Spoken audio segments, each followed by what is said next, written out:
Big breaking news now coming in straight from Nainital. IAF Mi-17 helicopter takes water from Bhimtal Lake in Nainital as the Forest Department calls in the Indian Air Force and Indian Army for help in controlling the forest fire. Chief Minister Pushkar Singh Dhami has also called in a meeting with the forest officials today. Is the update that we are receiving about that massive forest fire that broke out in Uttarakhand's Nainital.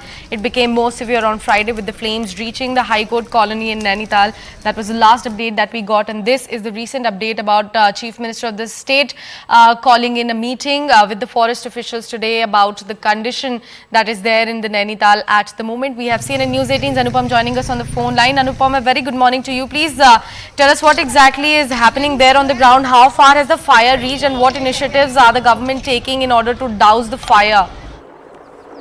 Shanjali, this year the fire is creating havoc in Uttarakhand after at least 7 or 8 years.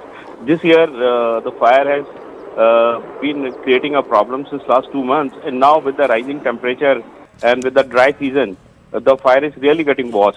And more than 700 acres forest has been gutted in fire in last few days, and some 600 incidents have been reported across the state. And particularly in Kumaon region is the most affected region over there. 3 districts, Nainital, Almora and Bageshwar, are reporting maximum forest fire incidents over there. Today, choppers lifted water from the Bhimtal Lake to douse the fire.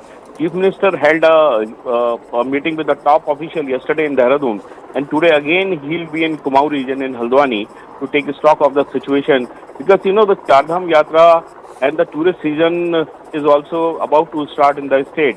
So therefore, government is keeping a very close tab on the forest fire. And since with the rising temperature, the things are really getting worse. So therefore, the Chief Minister will again take a meeting in Haldwani today, and they will prepare a plan accordingly. Definitely, Anupam. Thank you so much for walking us through all those crucial updates coming in.